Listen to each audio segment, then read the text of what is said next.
aujourd'hui, le FNDA devient un instrument incontournable dans le financement agricole.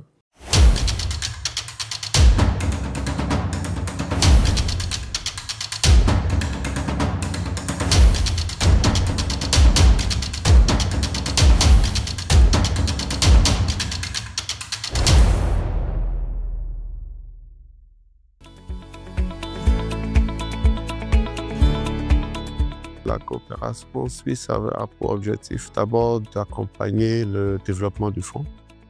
Donc c'est déjà ça, parce qu'au début, on était pratiquement les seuls partenaires avec Enabel.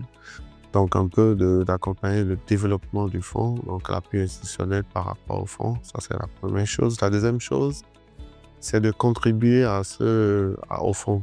De contribuer au fonds et de permettre au fonds d'avoir des ressources nécessaires pour accompagner les producteurs, les productrices au niveau du terrain. Et puis, c'est aussi de lever les investissements au niveau du privé pour accompagner le fonds. Parce que vous savez, ce que nous faisons ici, c'est les ressources publiques que nous utilisons. Mais si on veut accroître les investissements dans le secteur agricole, il faudrait aussi penser à lever les investissements dans le secteur privé. Et nous avons trouvé que l'objectif est bien. On a la chance qu'au niveau du FNDA, nous avons 3 guichets. C'est que le guichet accès au financement agricole implique les institutions de crédit. Et donc, ces institutions de crédit-là pourraient aussi financer substantiellement le secteur agricole.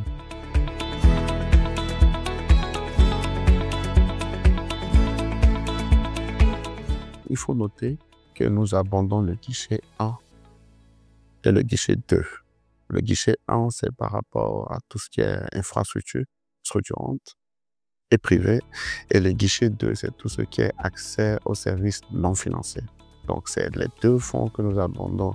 Cependant, nous avons accompagné l'opérationnalisation du guichet 3. Et donc, dans l'opérationnalisation du guichet 3, c'est de mettre en place tout ce qu'il y a comme mécanisme pour que le guichet 3 puisse être opérationnel. Et nous avons eu la chance, avec la volonté du gouvernement actuel, que ce fonds 3 a été totalement abondé. C'est vrai qu'il y a certains bailleurs qui accompagnent les garanties, les bonifications de taux d'intérêt ou le refinancement. Mais cependant, nous pensons que c'est un rôle régalien de l'État. Et là, le gouvernement a vraiment mis 100 milliards de francs au niveau de ce guichet 3. Et donc, nous, on a essayé d'accompagner les acteurs à vraiment être aptes à avoir accès à ce financement-là. Donc, notamment, c'est des renforcements de capacité que nous donnons aux producteurs, aux coopératives et aux productrices, leur permettre de monter des plans d'affaires bancables, des plans d'affaires que les institutions de crédit pourront supporter. Donc, c'est comme ça que nous avons fait le lien avec le guichet 3.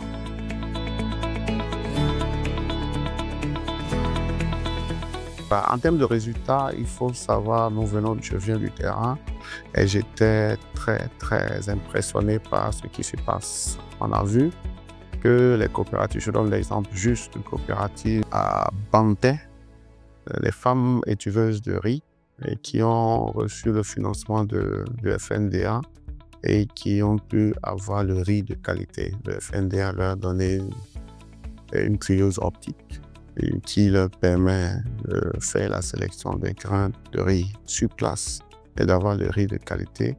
Et ces dames ont déjà reçu une commande de l'Anand. Et là, donc c'est un résultat direct qu'on peut voir par rapport à ça. Quand on note aussi d'autres investissements par rapport à l'aménagement, à Natitengu, vers Peperiaku, on a aussi fait un aménagement de près de 100 hectares pour la production maraîchère et pour la production de riz. Et donc ça également, c'est des projets qui ont pris. Et puis, il y a d'autres projets comme ça. En fait, ce qui est intéressant ici, c'est que les types de bénéficiaires varient.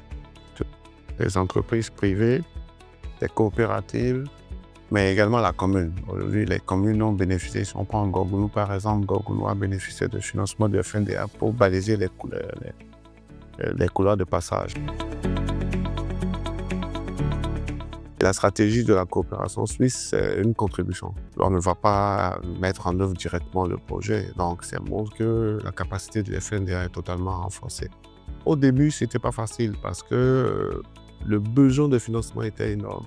On a fait un premier appel à projet, il y a plus de 1000 dossiers qui ont été déposés. Le FNDA n'était pas dans la capacité d'analyser ces 1000 dossiers, encore de financer ces 1000 dossiers. Donc, on a fait un premier choix de financer.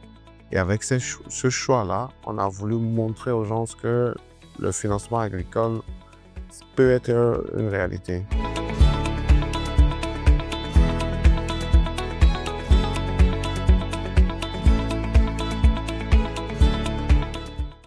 Mais dès que le gouvernement a confié l'assurance agricole au FNDA, tout de suite, je pense qu'ils se sont rapprochés de nous. Et ensemble, on a élaboré une étude de faisabilité. On a élaboré un projet pilote. Et actuellement, le projet pilote a été financé par le gouvernement, cofinancé avec nous. Donc, nous prenons l'assurance dans la phase pilote de 2 filières, donc le bétail et le riz, et le gouvernement va prendre le coton. À l'heure actuelle, le gouvernement a déjà versé sa contrepartie. Et nous également, on a aussi déjà versé notre contrepartie et on est en train d'élaborer un décret pour rendre l'assurance agricole plus générale pour toutes les filières au niveau du Bénin. Donc, c'est vraiment un résultat qu'on a reçu au nom du FNDA. Un autre point, c'est que le FNDA aujourd'hui, ce n'est plus la coopération suisse seule. Nous avons maintenant la KfW qui est avec le FNDA, qui travaille sur le guichet 3. Nous avons LuxDev qui est là, sur le FNDA. On a le FIDA qui est en train de monter un nouveau programme pour travailler avec le FNDA. On a la Banque africaine de développement qui a déjà monté un programme sur l'assurance agricole et qui va travailler avec le FNDA. Vous comprenez avec moi que en 3 ans, 4 ans, les résultats que nous avons sont très positifs.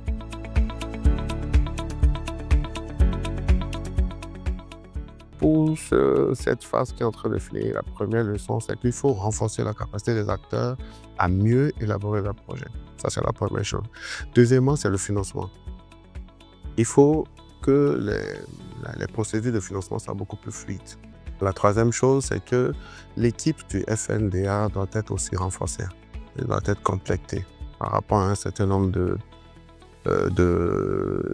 qualifications. Par exemple, pour des projets spécifiques dans l'aménagement ou des projets spécifiques dans le bâtiment, etc. Je pense que le FNDA doit avoir des gens qui pourront évaluer rapidement ces projets-là. Également, sur le volet financement, il faut nécessairement qu'on puisse mettre en confiance les institutions de crédit. Parce que ces institutions, c'est vrai, quand vous parlez de refinancement et que l'institution doit mettre ses fonds d'abord avant de reprendre ses fonds au niveau du FNDA, c'est un peu difficile à ce niveau-là. Mais sachez qu'on a déjà fait une évaluation de ce programme et que nous sommes dans la phase de formulation de la phase 2 qui, si tout va bien, approuvé cette année, va démarrer à partir de 2026.